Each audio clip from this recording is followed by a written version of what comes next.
Hey there, this is Coach Sammy33, and this is the regular season review for the New Mexico Lobos. Now, I will say, see the record up here, 10-2. There is an opportunity to play one more game, our bowl game, but we're not focused on that. Focused on the regular season because our season is done. How do I know?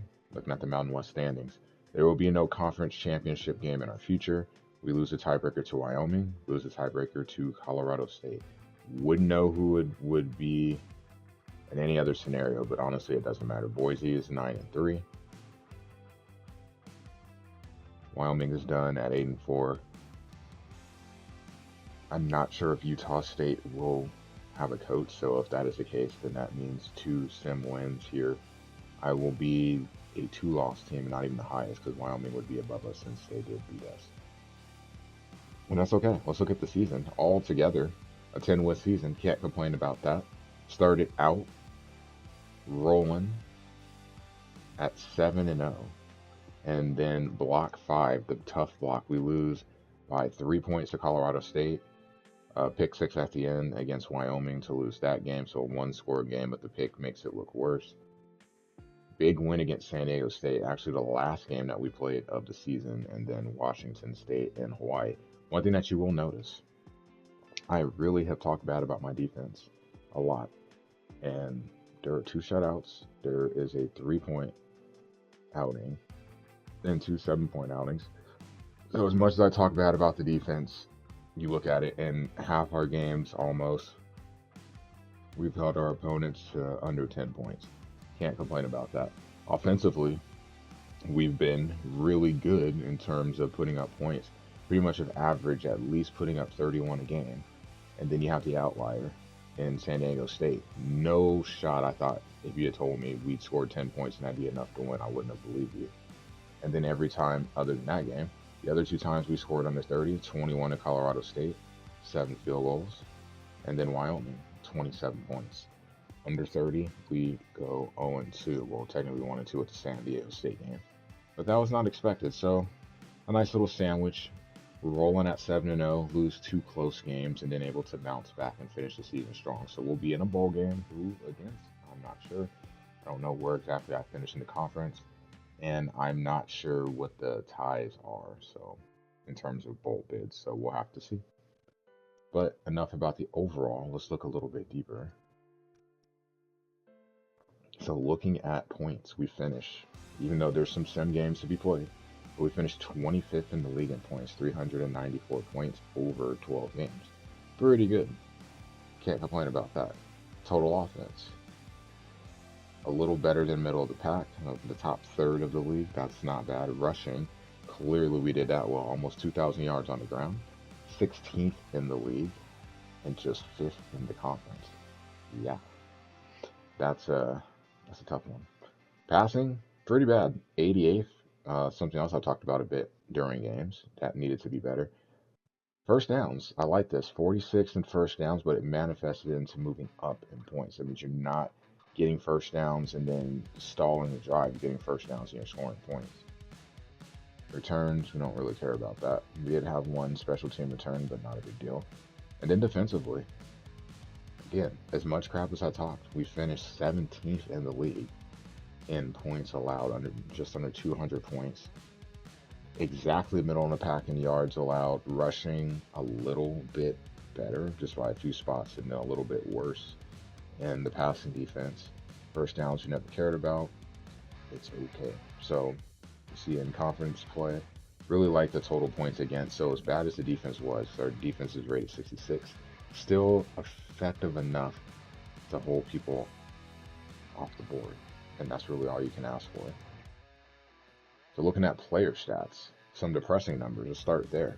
Quarterback play, Dampier, completion percentage is 60, basically 68, but a 9-11 TD interception ratio. That's tough. I can't believe I played 12 games and did not have more, at least double-digit touchdown passes. Whoever I have next season, we have to fix that. I'm not trying to go through another season like that. That said, Mr. Sanders, great season for him. 222 carries. He rushed for over 1,600 yards. And his longest run was only 61. and he only broke 21 tackles. So that lets you know it was getting in the open field and making guys miss that really helped fuel very stout and pretty much the centerpiece of our offense. Once we realized passing would be a little more difficult than I thought, we've been able to focus on a run attack that plays to Sanders' strengths, and it's worked out so far. Can't complain. 22 TDs. Pass game is a little disappointing. You look at Luke, 29 carries for a reception, sorry, for 407 yards, just 3 TDs. Him and Bruckler both with 3 touchdowns to pace the team, but you hate to see it. Your best player, at least what we thought coming in was going to be our best player, second on the team in receptions, second on the team in yards. He is tied for first in touchdowns, but that's rough. And Ryan Davis dropped in his prime over here, led the team in reception yard, at least receivers in reception yards, but just wonder what could have been with the drops. Also, you wonder what could have been had we had hope for the whole season, just played a couple of games, broke 138. Maybe he would have had a better, would have had a really good season. Maybe that would have made Luke's better just by default, take some attention away. Offensive line, a number 50, Beckett with 39, and then some guys in the 20s. So Wallace having a great year. Do not allow a sack all season. Love that. Speaking of sacks, look at this. For as a team, that is 2.5, 4.5, or 4, 5.5, 6, 7, 8.5. Basically 9 sacks over the course of the season. No wonder.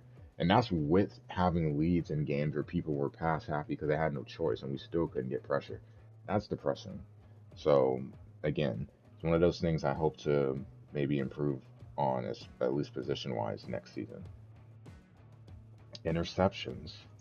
A lot of guys playing a big role in this one. Taylor with 7.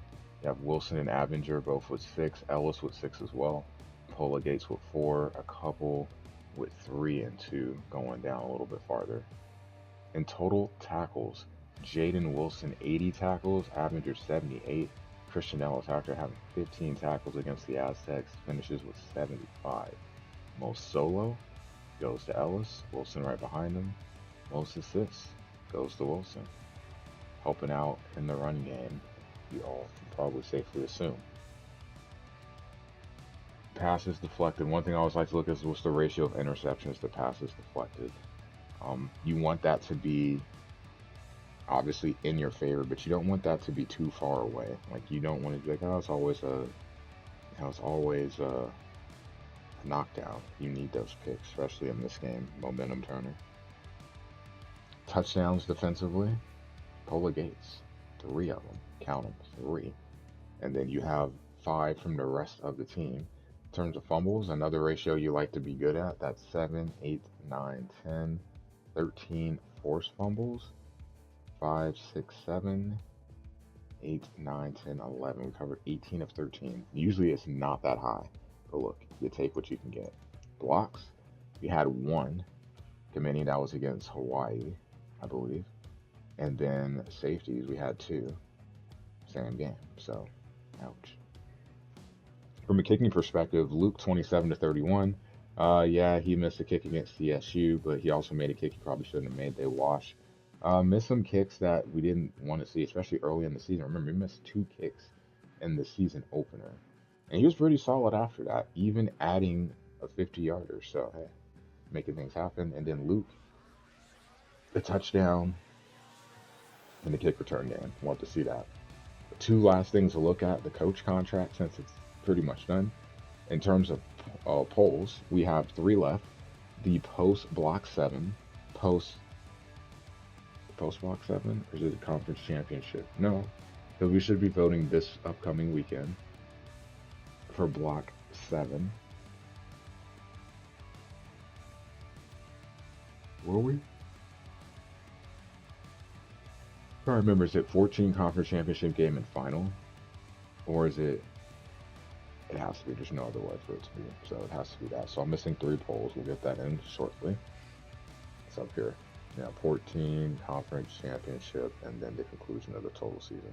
Coach report. That's San Diego State. Everything else is done. I just have to link the recap, but everything else is done. So you see, I have 36.52 out of 40 points. Cool. Coach reports. We'll see that soon. Season success, win goal, 3. We did that because we won a lot of games, 110. Conference goals, win 2 of 8. Well, you got Air Force, you got Utah State. Quickly done, cool. All right, moving along. Rivalry game, New Mexico State. Boom, old schooler right there. We won that game. So on a scale of 100, this is 100 points. Season success. Road win, 5 of them. It's 10 points. Beat right while ranked is 2 points. We won 5 on the road. Yep, 2 points. For beating SDSU, and then wins over win goal will be 7. So that will be 19 points. So not too bad at all. We'll take that. So we'll have to see what the final tally is. And then the last thing I wanted to do was look at the NDL Hall of Fame. We'll make this quick. So we're just going to look at my user. I'm sure we'll look at this before the start of next season, whoever I get. But you can see the history. I mentioned in the recap video that it would be, if getting to 10 wins with New Mexico would be the 10th time I did that in my NDL career. You can see them here. Back to back with Nebraska, 10-3, then a 12-1, probably my best stretch as a coach, season 16 through 18, 32-7 combined. I'll take that any day. And then 10 wins with Southern Mississippi. 7-4 Western Michigan, and then we'll add a 10-2 plus a potential bowl game here. So things may be trending in the right direction. We'll have to see. Overall, record-wise, definitely add some distance between 200 and the win total overall in the season. 184, so getting closer to our 200, or my 200 regular season win. Conference record, pretty good. And then the cup, not so good. So we'll have to see. Bowl record's 9-7. We'll like to improve on that. Longest dynasty, the boys here, Nebraska. But we'll see what happens with the next poll, by the committee, or maybe not the poll, but the rankings by the committee. Games are due on Saturday night, and we'll go from there. I'm really excited to see how some conferences play out with the tiebreakers. More importantly, I'm really happy that this team led to a 10-2 season. Cause I tell you, I had no idea as we started to get to the midway point and stay undefeated. I always felt that someone would get it. So here we are. See if we can add another bowl game, get win number 10.